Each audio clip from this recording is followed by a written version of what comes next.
Well, kia ora koutou katoa. Welcome again to Manatū Hauora. I hope you had a sunny and safe trip up the road here to the update on the Omicron outbreak response. Thank you very much for coming today.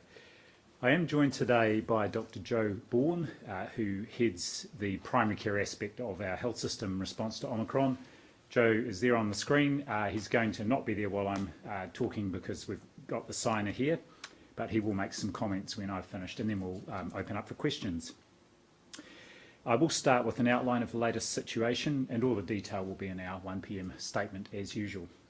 So today we're reporting 23,183 new cases of COVID, with 503 people in hospital, of whom 7 are in intensive care, and we have a total of 146,527 active community cases across the motu.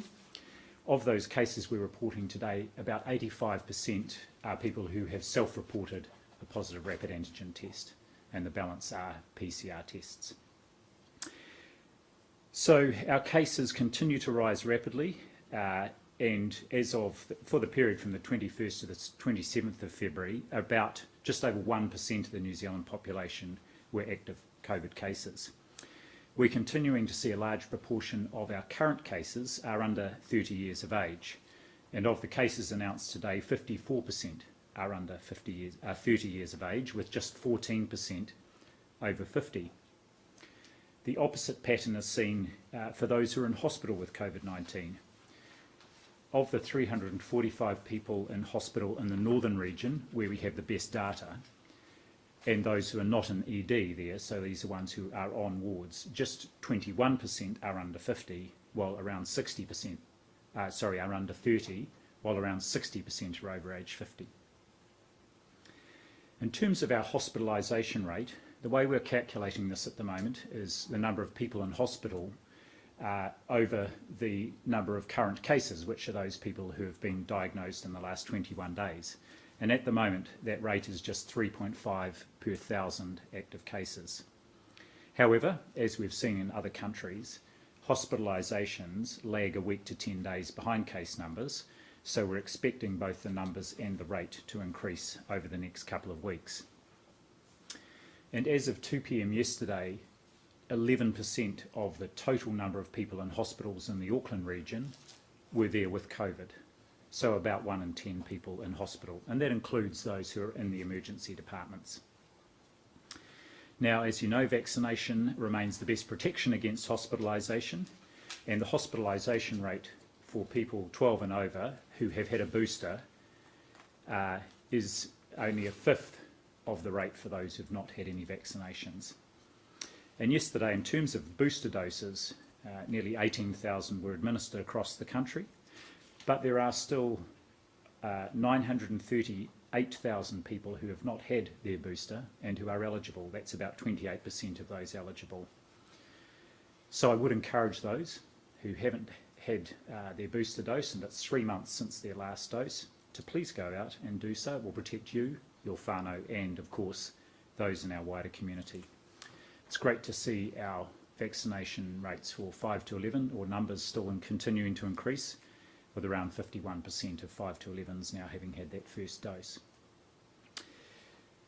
Rapid antigen tests are being taken up around the country by people who have symptoms or are household contacts, and through our critical worker exemption scheme. They continue to arrive in the country on an almost daily basis. Yesterday, a further 3.6 million rapid antigen tests arrived, and there are just over 100 million on order between now and the end of March. Another 3.5 million have been sent out to our DHBs today, and yesterday we had 1.3 million distributed out to our primary health organisations to go out into general practices. So the new rapid antigen tests are flowing out through the supply chains.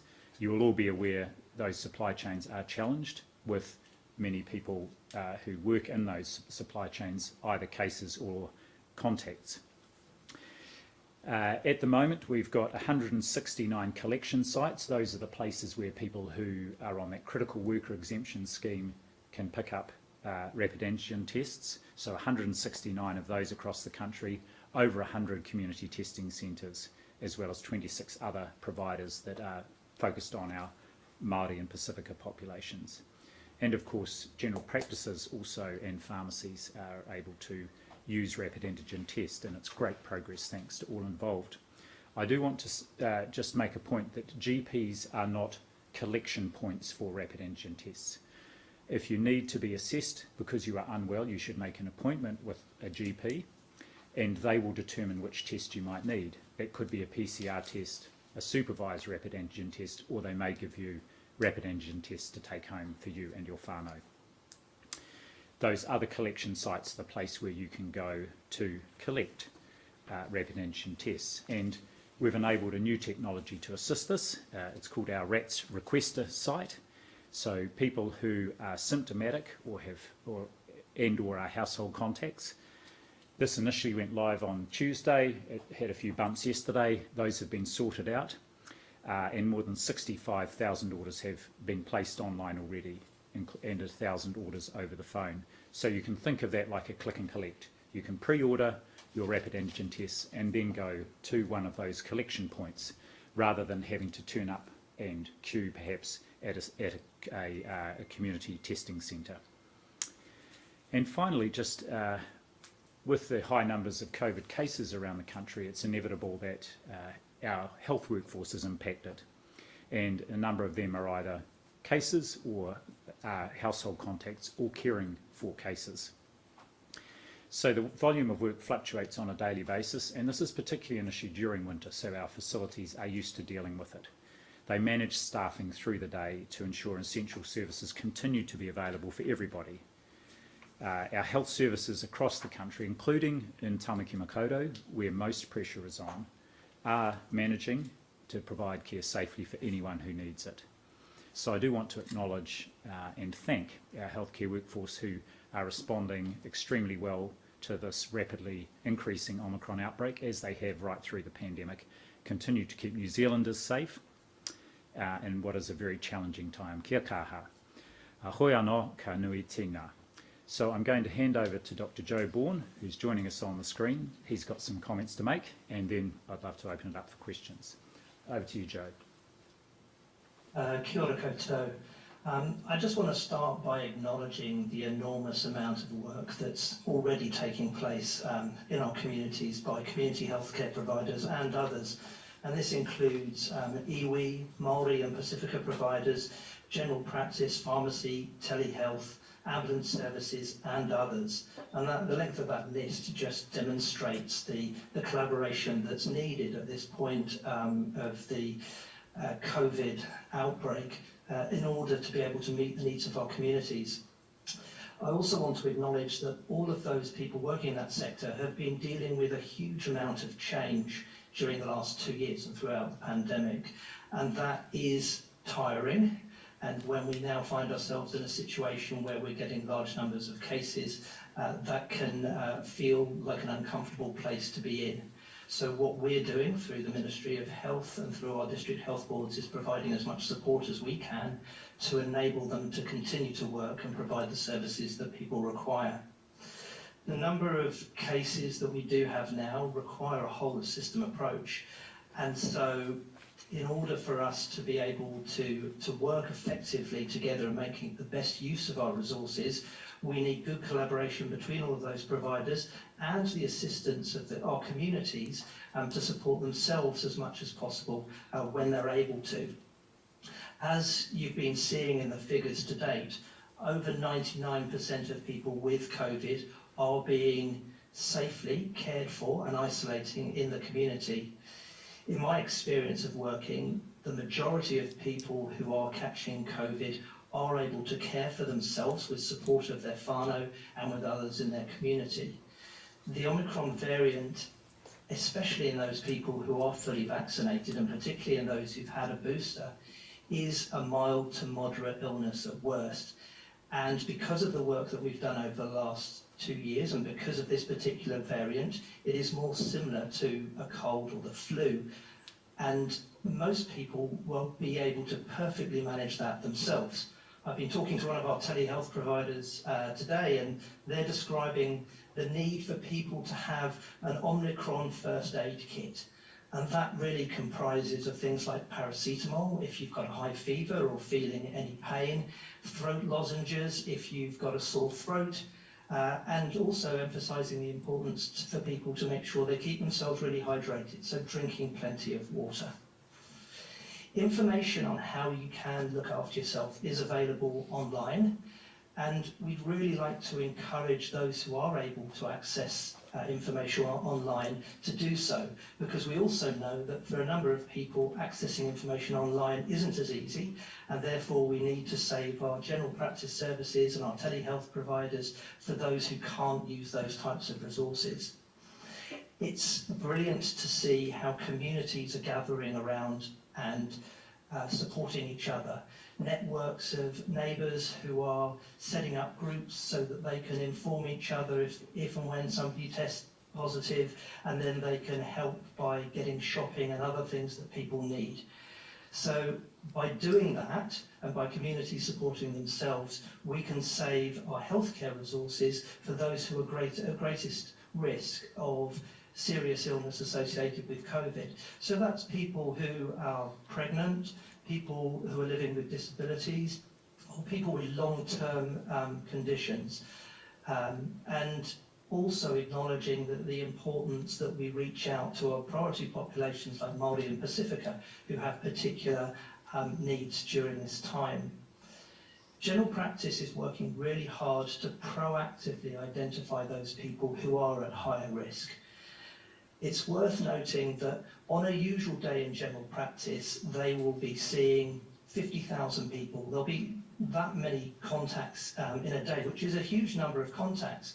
But when we look at the number of cases that we're getting now, and over 20,000 cases a day, if all of those cases present to general practice, it just creates a workload that is too much, particularly acknowledging that our primary care providers will also have staff who will catch COVID and will need to isolate in order to look after themselves, but also to protect their communities. So whilst general practice will continue to be able to meet need when it's there, they won't be able to call every single person that has COVID, and therefore, if people are feeling particularly unwell, view the resources that are online, but also reach out for help. Don't wait to be contacted. It's also worth acknowledging that some of the less urgent work that would normally occur in general practice may need to be postponed, particularly while we go through our current surge of cases. What we'd ask people to do as much as possible is, where you are able to use the digital tools that are available, please do so. We acknowledge that at times, the waiting times to get through to some of our telehealth services can get quite long. And so if you can support yourself and provide information through the online services, that's incredibly helpful. And an example of that is it is possible to report a positive rapid antigen test through the My COVID app. And so really encourage people to do that. When you've been diagnosed with COVID, you will be sent a text message that provides a link to an online assessment form. If you can take the time to complete that, that provides information to our local care coordination hubs, and they're able to then quickly identify what any needs that you have may be, and they don't have to follow up with more phone calls to try and make contact and make sure people are safe. So all of those actions really do help the system to work effectively. Our digital teams have built a number of systems throughout COVID which have helped us to manage the scale of the challenge that we've got. And we have built systems that are supporting providers to work collaboratively together. I'd like to acknowledge that at this point, those systems aren't perfect, but our teams have demonstrated an ability to learn and to respond to the needs of our providers. And as we've seen with applications like the COVID Tracer app, they can deliver rapid improvements. So that those systems will be important for us to work at the scale that we need to work, and they will be constantly improved, but also noting that as general practice and other primary care providers are adapting to these new systems, there can be some challenges with doing so. So we will continue to support people to make that as easy as possible. The health system in every country has been put under stress whenever they've had a surge of cases, but the situation that we're in has really benefited from the time that we have gained for when we're getting this large number of cases. So I'm confident that we have a community provider network that will be able to provide the care that people need when they need it. I'd just like to finally acknowledge again that it's really humbling to see our community providers once again rise to the challenge that we've got now and have huge confidence in their ability to continue to provide New Zealanders with what they need at this time. Thank you. Thanks, Joe. To talk with that. So happy to take questions. Dr. Bloomfield, are you confident a majority of people are registering their rapid antigen test results through the system when testing positive for COVID? Well, it's very hard for us to know that. So saying we've got over 20,000 cases today, the vast majority, 85% of which are from people registering those rapid antigen tests. So my sense is if people are motivated enough to go out and pick up a rapid antigen test, then they will generally be motivated to record that result. How accurate do you think our daily case numbers are at the moment? Could they be much higher than they are? They could be, except we've got these other indicators, including our hospitalisation rate, and also, as part of that, the number of people who are turning up in emergency departments, having not been tested, but turning up unwell. And we've seen that in every outbreak that we've had previously, and the proportion of people doing that does not seem to be unduly high. So I think if you put all the indicators together, I think we've got a quite good picture of the actual number of cases that are out there in the community, and we continue to do some work to see if we can estimate what the total burden could be at any one time. On those hospitalisations, what percentage of people either being hospitalised or being to hospital are unvaccinated? Well, a small proportion, given we've got a very high vaccination rate, except to say that the rate of hospitalisation is 5 times higher for unvaccinated people compared with people who have had their booster dose of the Pfizer vaccine. Dr. Bloomfield, are you aware that critical workers are waiting more than an hour to get their RAT tests and sometimes going to other sites because of the lines at these collection sites? Yes, I'm aware that there have been delays in some places intermittently, and I understand there's quite a delay at the collection site in Christchurch today, and our team's on the phone and working with the DHB there. You will see that every day we are opening up more and more of these collection points to help with this issue where some people are having to wait. It is intermittent, and I think for most people they're getting both able to order ahead now and pick up their tests quite smoothly. Are there any more contingency plans in the works for this? The DHBs will continue to open up collection points, and of course with both the community testing centres and the collection points able to provide the tests to people now, I think we're seeing plenty of tests being given out and an increase in access points every day. Some of the generic... Do you have any advice to Kiwis or critical workers maybe in particular on the best times to try and get them, or anything that can ease that process up with some of the digital technology that you've talked about today? Well, certainly if you use the online order form, the RATS requester, then that will point you to where you can go to pick up your tests. Likewise on HealthPoint, we're constantly updating the places where people can go so they can find out there might be more than one place near them that they can collect. The only other advice I would give, and it's a request really, is that people just be patient. I know that a number of the staff working at these sites have actually been subjected to some quite unpleasant behaviour, and of course it doesn't make them want to turn up to actually do that. And so I just encourage people, as they have right through, please be patient. The staff are doing their absolute best, and as I said, there will be more sites opening up every day across them all too. You said earlier that the peak of hospitalisation is probably going to be over the next couple of weeks, but in terms of case numbers, are we now getting close to the peak of daily case numbers? I would say that the peak of case numbers will be over the next week or two, and then the hospitalisations are likely to peak about up to 2 weeks after that. So The modelling at the moment is suggesting middle of March for the peak in cases, and then perhaps that last week in March for hospitalisations. Yep. Some of the generic instructions given out with the rats actually contradict the manufacturer's advice. One says you're meant to read it visually and should use a device that's not actually available in this country. Should they not be specific to that test? So there are different test types. We've got actually 11 types of test available now in New Zealand. Not all of those are the self-administered ones, and they come in different size packs as well. So you're correct, the advice that's given out and that's on the website is general and tries to cover as many as possible of the tests, but people should follow the specific instructions for the test they are actually given. Depending on which ones have come in through our arrivals in the last few days, it may be that people are being given different ones in different places. So ultimately they should follow the instructions that is on the packet of the one they receive. Is there any benefit in reporting negative rats? Not particularly, no. We don't see any benefit. And there are two reasons for that. One is that there will be a large number of them.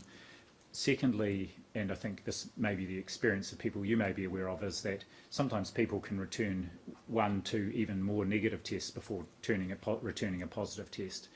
So what we're really interested in is if people are symptomatic and remaining symptomatic, that they do keep doing those tests, because usually there will be a point in time during the illness when the test will become positive. Some people I'll just come to Nike. What's the logic in not putting a prevalence survey out into the field now?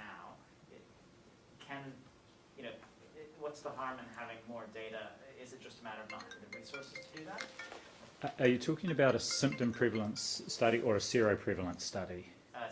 A symptom prevalence study.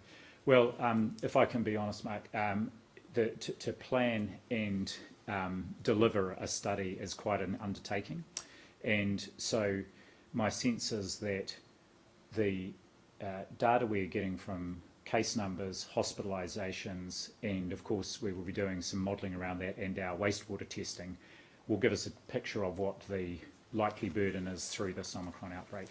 And then the real value will be in perhaps a little further down the track doing a survey which will ask people about whether they've had symptoms and or had a positive test, and do certainly for a subset of those to do a seroprevalence survey as well.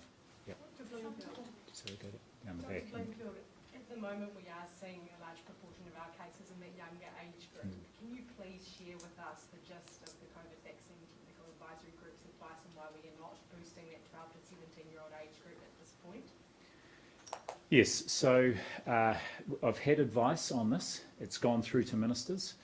The advice of the group at the moment is that the balance of risks and benefits is there for, and you see a number of other countries do this, is there for 16 and 17-year-olds, but that there is not, they don't think there is sufficient evidence at this point to routinely offer a booster to 12 to 15-year-olds, other than on the advice of a clinician who looks after them if they've got an immunocompromise, a disease that compromises their immunity.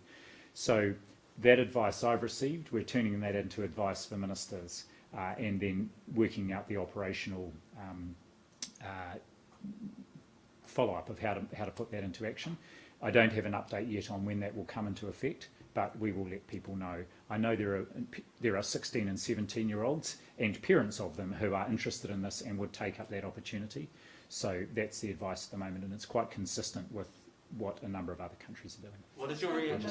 Sorry, follow up. Sorry, so it's with the minister at the moment. I'll come back to you and check. It may be sitting with me, and the team is off the back of that advice writing a paper for the minister, but we'll come back and just let you know and give you an indication of timing. But generally, I would imagine there'll be an announcement about this in the next week or so.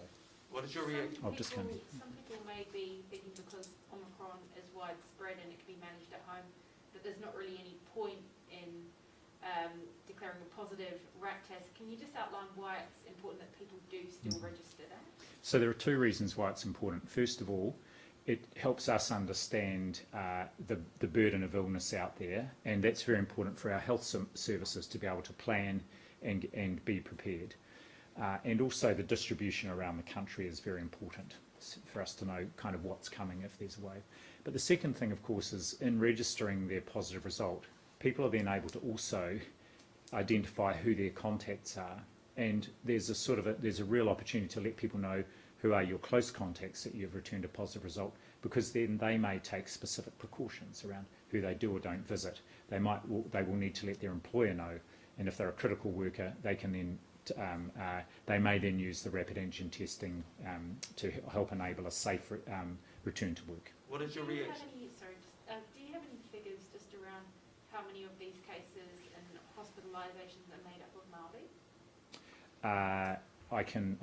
Yes, we do have those data, and we'll provide them to you afterwards. Yeah, we've got them for both the cases in the last day, the cases in the last 2 weeks, and also those who are currently in hospital. Yes, we can provide those. What is your reaction or thoughts on the allied health workers strike taking place tomorrow? Well, of course, a strike in the middle of a significant Omicron response would be disruptive, and I guess the concern that the district health boards would have, and I would share, is that it could compromise care for some people. However, I know that the Employment Relations Authority is considering this issue right at this time, so I'm not going to make any further comment on it. And with Parliament's occupation essentially over now, do you have any concerns about positive COVID-19 protesters taking COVID to their home or to their town? Well, I think everyone would have concerns about that, and I guess those people who were at the protest who may be unwell, I would invite them, as we do all New Zealanders, to take that seriously, to look after others, and that includes following actually the requirements on them if they are a case, to isolate for 10 days. That's actually a legal requirement. So if they're unwell, they should get a test to look out, so make sure that they get the care they need and support they need, and that they can protect those around them as well. The Ministry has acknowledged that rising case numbers and multiple concurrent changes to IT systems have resulted in delays in notifying some cases. How concerning is this, and what's your best estimate on how many patients this might be affecting? So I'm going to hand over to Joe to comment on this, and what I would say is I don't think we'd have an estimate of how many people it would be affecting. But Joe, did you just want to comment on the what's behind some of those delays and the work that's going on to improve that? Yes, I mean, clearly now when people are using rapid antigen tests, they're informed of their diagnosis straight away because they've got the benefit of seeing that test. Some of the issues that we're working through at the moment just relate to the fact that information is being passed through multiple platforms. And many of these platforms are ones that have been developed over at most the last couple of years, and sometimes much quicker than that. So as with launching any new complex technology across multiple platforms, there will always be teething troubles with the speed with which information is communicated from one to another.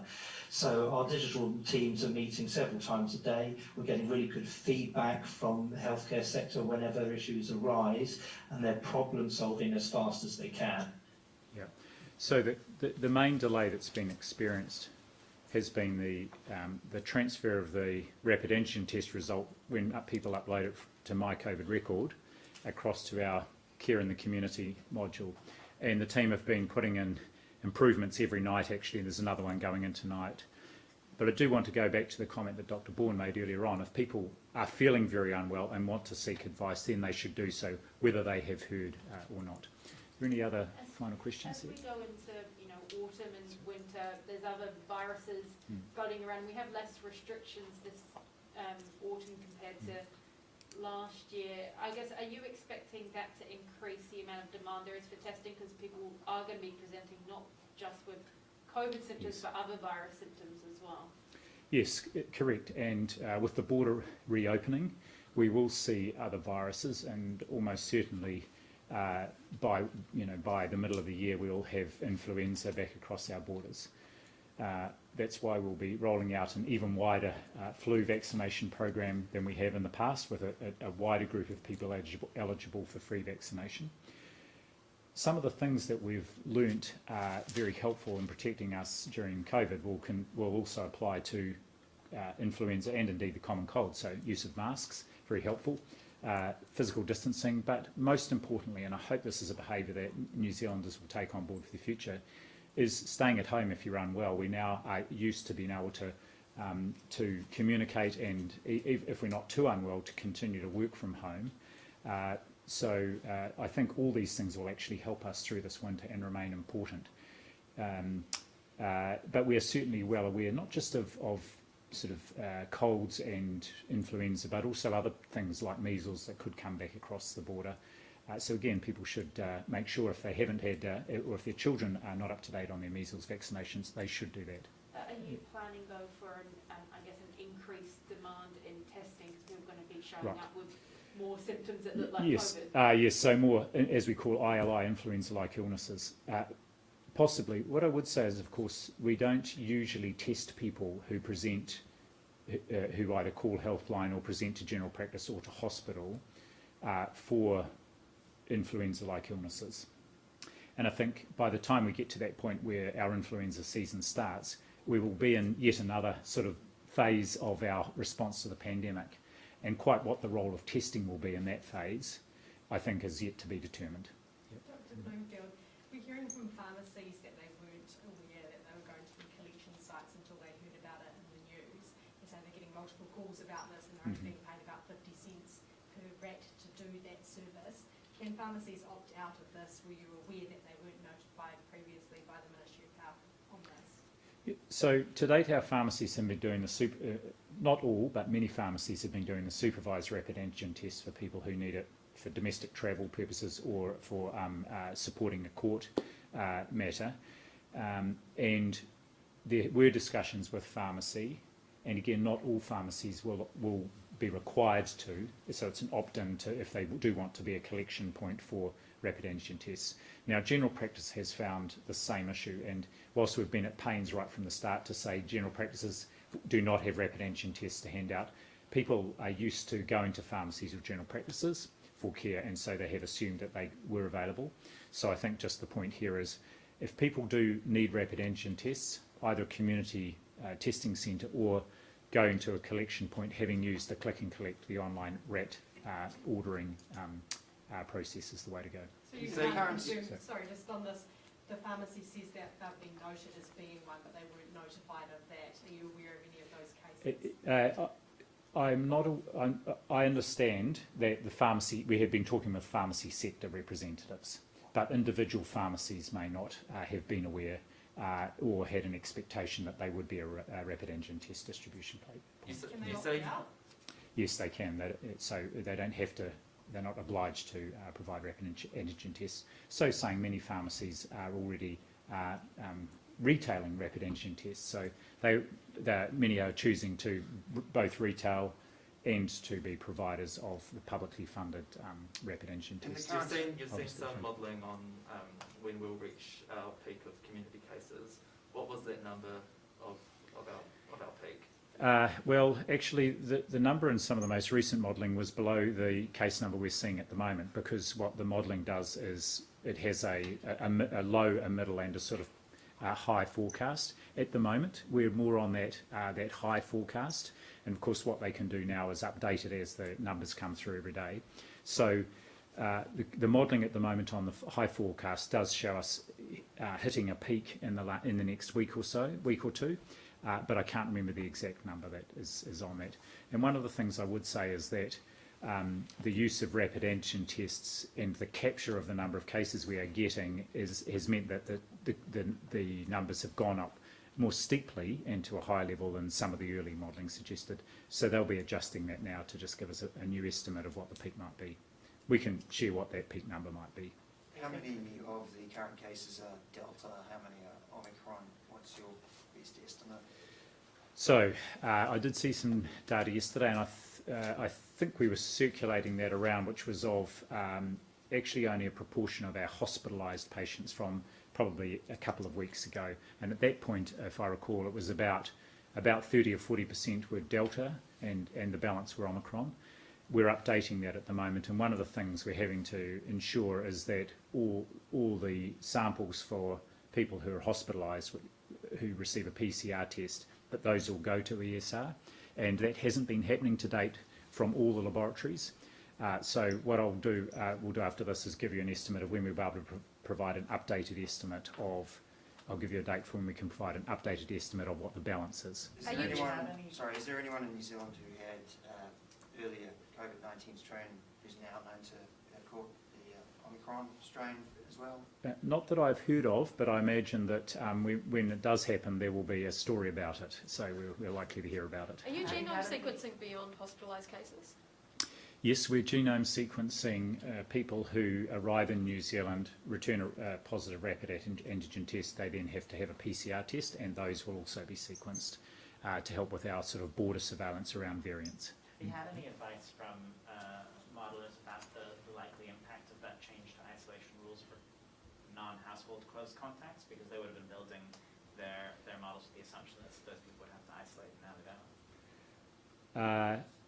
I suspect they're building it into their models now, and likewise the drop from 14 to 10 days that happened with the move to phase 3. But I'd have to just go back and look at the modelling. I can't remember off the top of my head if that's been built in. Any other final questions? Just after Omicron peaks, how likely is it that Delta will continue to exist in the country and have flare-ups? I mean, or do you think that Omicron will just basically render Delta non-existent? I have to say I don't know. We'll all be watching that with interest. Certainly if we look at countries that have had big Omicron outbreaks ahead of us, and I look to Denmark because they do so much testing, virtually all of their tests are and whole genome sequencing is of Omicron, so it effectively displaces Delta because it's just so much more transmissible. Okay, thanks very much. I really appreciate you coming up. Have a good day. Thank you. Thanks, Joe.